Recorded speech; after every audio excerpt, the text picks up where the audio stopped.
Vamos lá, Adriana Dimas de Oliveira. É possível emagrecer fazendo somente exercício aeróbico? Não. Não deu nem tempo de Não mudar deu nem tempo de uma câmera. Não. O emagrecimento, mais uma vez, quando se trata de emagrecimento saudável, sustentável, e o emagrecimento como uma consequência final na mudança do estilo de vida, que esse é o emagrecimento saudável, um componente isolado não vai te emagrecer. Se eu cortar a gordura da dieta, vai emagrecer, Pet? Não. Não deu nem para mudar a câmera também. Também não deu. Vai. Fazendo né, o advogado do diabo. Certo.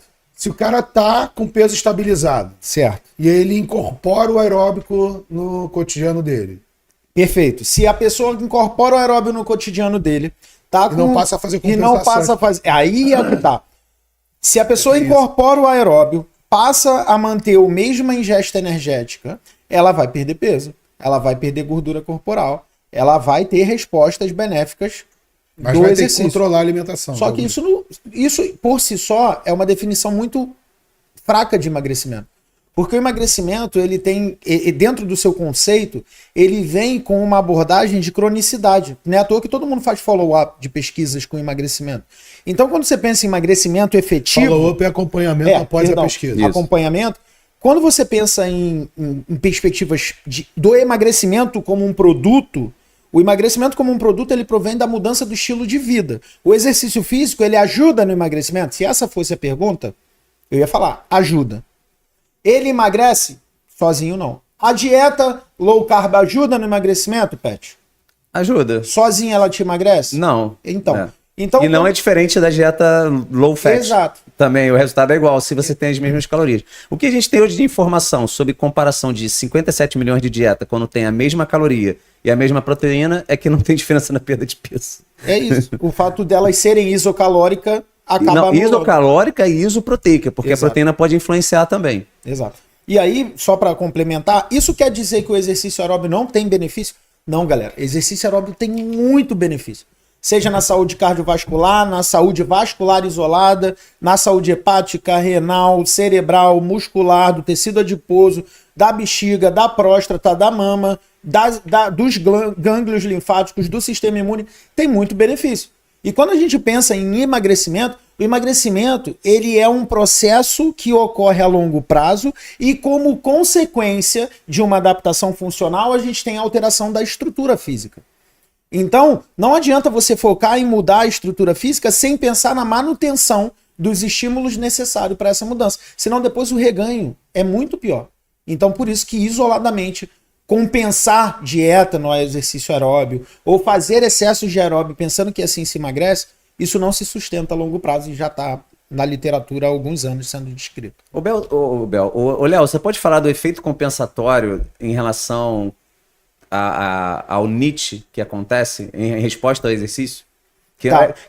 Eu sei que assim, a maioria esmagadora não entende muito quando a gente conversa sobre isso. Sobre efeito compensatório. O efeito compensatório e falar um pouquinho também de NEAT, que é que você falou, eu já puxei logo, porque muita gente gosta de compensar furadas na dieta com atividade física, mas tem essa questão do efeito compensatório. Sim, sim. Então, o problema, Pet, na verdade, é que quando a gente começa a estudar um pouco mais sobre a neurofisiologia do comportamento alimentar, e o nome é bonito, mas basicamente é o funcionamento do teu sistema nervoso em resposta à dieta ou à ausência dela.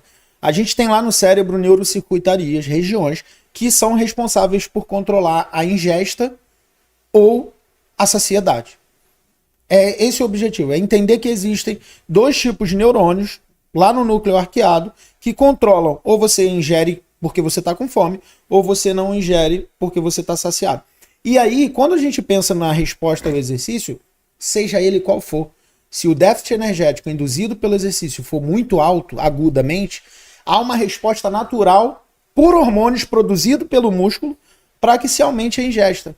Ah, Léo, você está querendo dizer então que o exercício, o emagrecimento gerado pelo exercício, ele é compensado? Naturalmente, você tem uma resposta orexígena de indução de apetite, que é gerado por conta do déficit energético que foi gerado muito acentuado agudamente. E é por isso que a gente, na prescrição, a gente pensa, o processo de emagrecimento não é sobre uma sessão que você gasta 3.000 quilocalorias.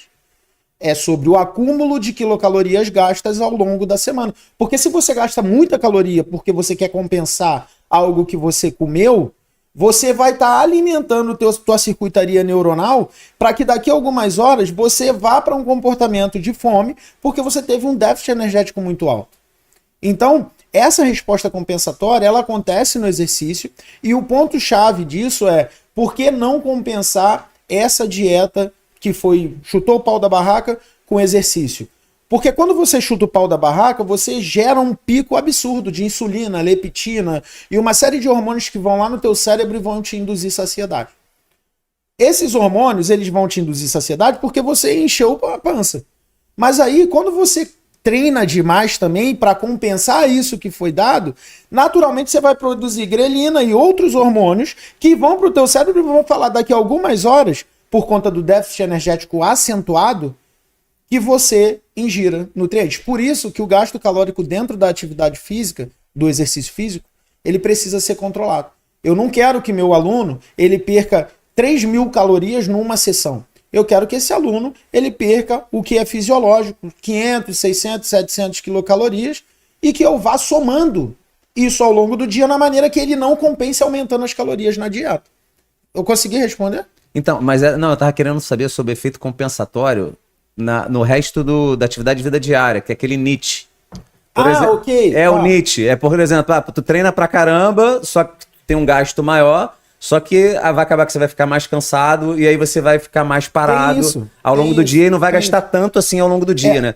Que aí tem uma diferença, se eu não me engano, acho que pessoas eutróficas, você tem uma compensação de 30% e numa pessoa com obesidade pode chegar a uma compensação de até 50%. Exato. Nesse caso. E com relação ao gasto energético diário, né? E aí modulado pelo nível de atividade física, o que é importante considerar existem pessoas que se exercitam, mas que têm comportamentos sedentários. E aí é uma coisa que a gente precisa considerar. O que seria isso?